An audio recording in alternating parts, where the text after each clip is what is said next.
I booked a clown for my daughter's birthday party. CreepyPasta. Written by Nightmares TV. So every year, I would throw my daughter Emma this huge birthday party. It was kind of a tradition. My wife and I would go all out. We would get bouncy castles, fairy princesses to do a show.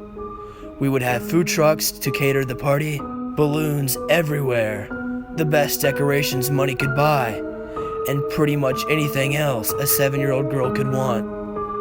Every year, we would invite all our relatives and neighbors. Also, we let Emma invite all the friends she wanted, along with all their families.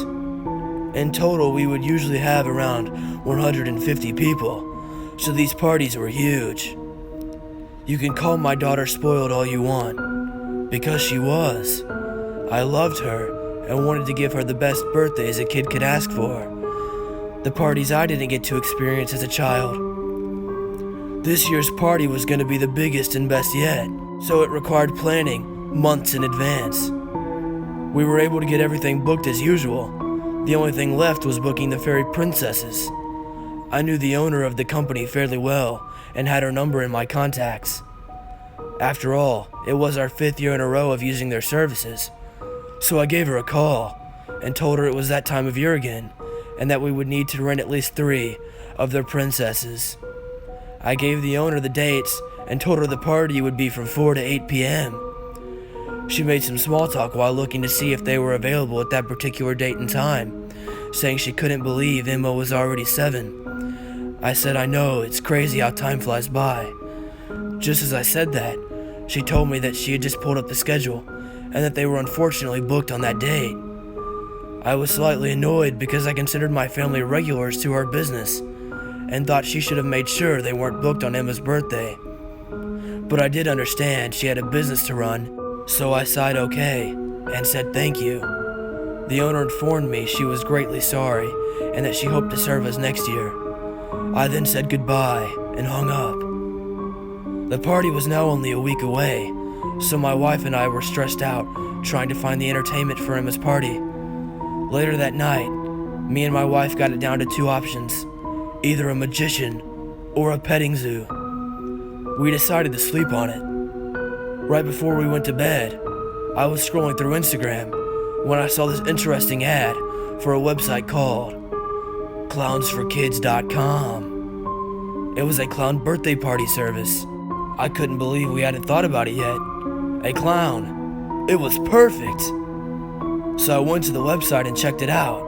It said clownsforkids.com since 1999.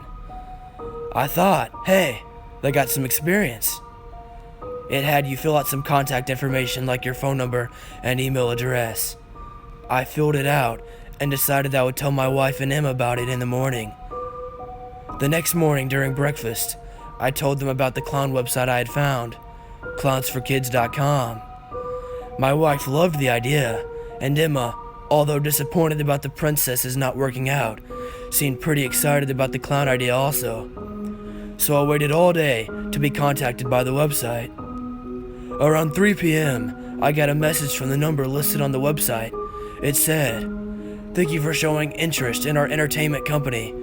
We have 1 hour, 2 hour, and 3 hour packages, in all of which you receive a visit from one of our professionally trained clowns." I said I would love that, and we would like to do the 3-hour package. Only the best for our daughter. They said that sounds great. Next, I asked to see if they were available on my daughter's birthday, and I gave them the date and time. He almost immediately said yes. They were available. I was quite shocked that he responded so quickly, yet happy that we now had entertainment for the party. He said I needed to go back to the website and pay there, and it would be all set up. I thanked him, and then did just that. I went back to the website and selected the 3-hour party package, put in our address, credit card information, and the name of the birthday girl, Emma. I filled all this out, and it was booked. Finally, the day of the party came. It was awesome. All of Emma's friends showed up, and our relatives, and most of our neighbors did too. We had our favorite music playing in speakers throughout the entire place. All the food trucks came, and everyone got all their favorite foods.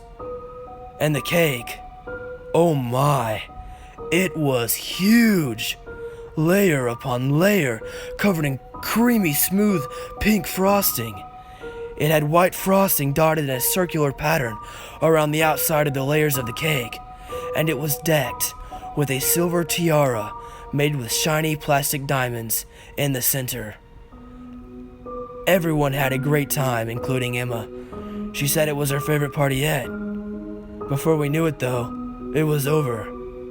Everyone thanked us, wished Emma a happy birthday, and left. After the party, me and my wife finished cleaning up, and then we went inside to talk with Emma about her party. She had a wonderful time, and we were talking about all the fun things we did. Right as I was putting Emma to bed, out of nowhere she said, "Daddy, where was the clown?" It completely slipped my mind. In all the excitement, I completely forgot and didn't notice they never showed up. I told her I was very sorry about that, and I would go try to figure out what happened. Then I told her I loved her, and good night.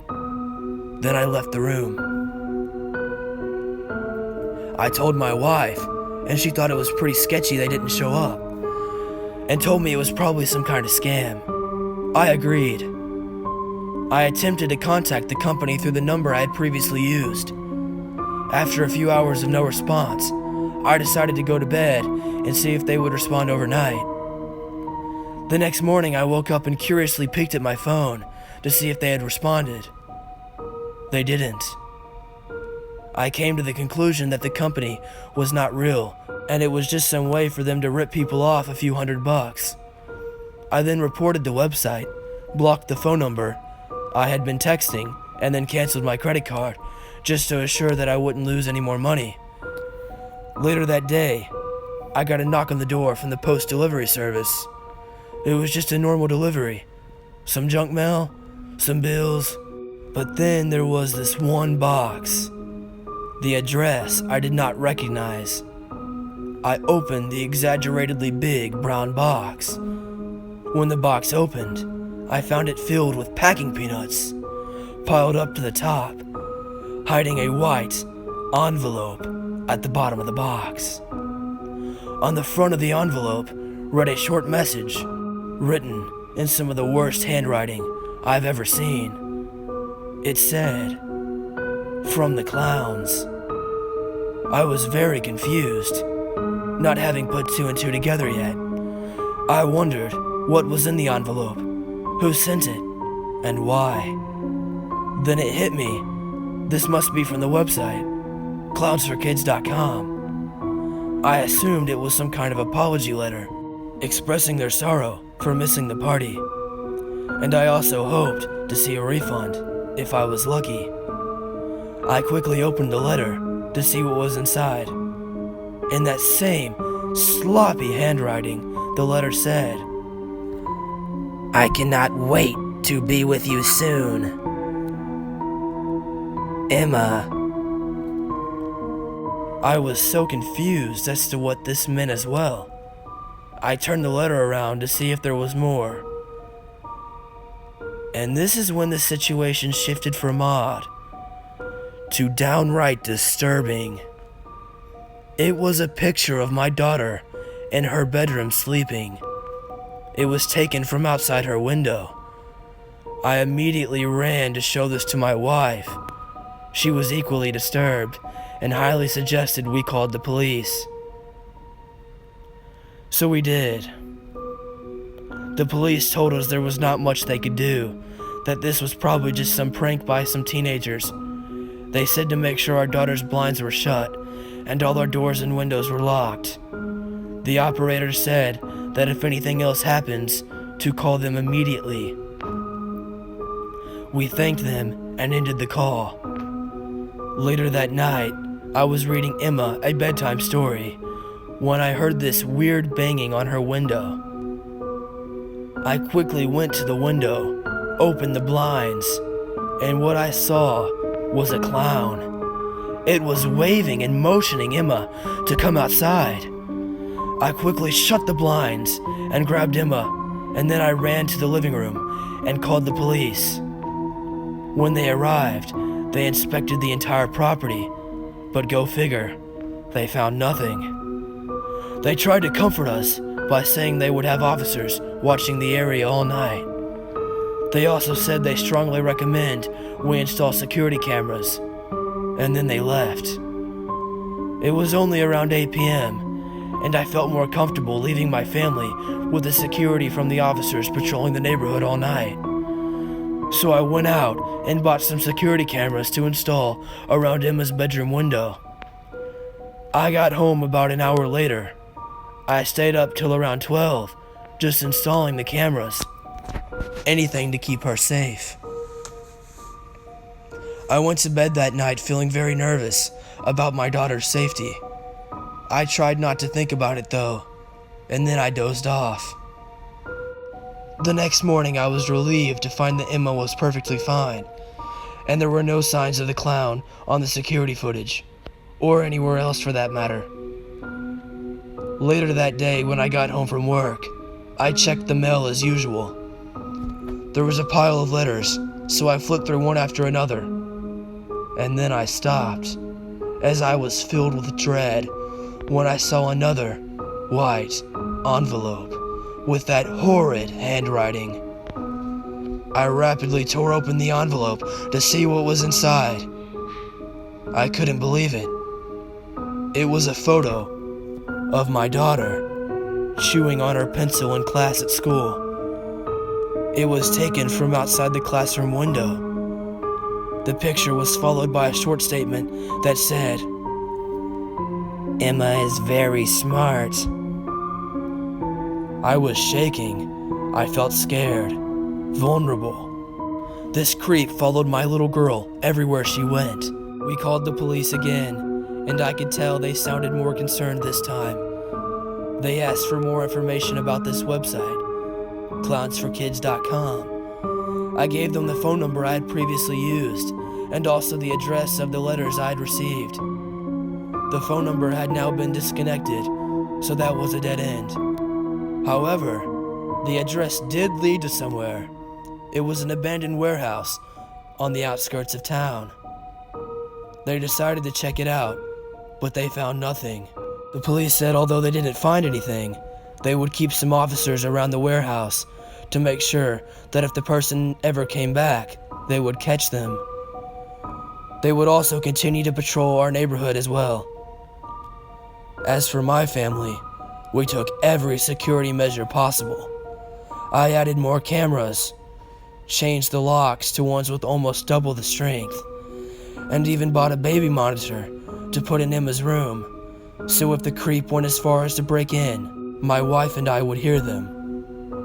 I also put my pistol by my bed for self-defense in case it was needed. Later that night, we read Emma her bedtime story, tucked her in, and wished her good night. We watched TV till around 11:30 and then turned it off to head to bed. After about 10 minutes of laying there, as clear as day, we suddenly heard the words of a person through the baby monitor. It was a chilling, cheerful voice that said, "We've got her." My wife screamed as we were both filled with panic. I quickly got up, grabbed the pistol, and ran to Emma's bedroom. I screamed, "Get away from her," and then I turned on the lights. What I saw in that room that night, the image, it's permanently seared in my mind. It's not necessarily what we found, but the lack of it. There was nothing. No clown. No Emma. And the window was wide open. My wife and I just stood there. I was in disbelief, and she was having a panic attack and crying. Our baby girl was gone. We ran to the police cars sitting outside to tell them. They instantly called for backup. I was screaming at them to find my daughter and questioned if they were even doing their jobs. They let a person in a clown costume climb through the window and take my sweet girl. They assured us that they were watching the entire time and they saw nothing. They told us that they would find our daughter and that they had dozens of cops on the way for a search party. About 15 minutes later, the neighborhood was filled with blue and red lights. Almost every neighbor was outside, seeing what was going on. Me and my wife just sat there on the porch, crying. We had that feeling of no hope. You know that feeling where you just know it's not gonna happen. You know it's just not gonna work out. That's how we felt about finding our little girl. We knew she was gone. She was gone forever. It still didn't stop us from trying, though. The police filed a missing persons report, and Emma was now officially missing. I went around everywhere, hanging posters of my daughter's face, offering a reward for her finding. So many things just didn't add up. The window was not broken into. It was simply opened. I know I locked it. When I heard the voice of the clown in her room, I swore I was in her room in less than 10 seconds. How were they already gone and nowhere to be found in such a short time? I feel like it's all my fault. It's my fault Emma's gone. It's a father's job to protect his child. And I failed. I visited the website to see if there was anything else I could find out about this company.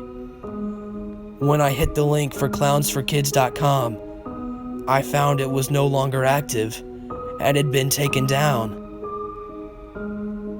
Later that day, I remembered about the security cameras we had installed. I rushed to the monitor to review the footage.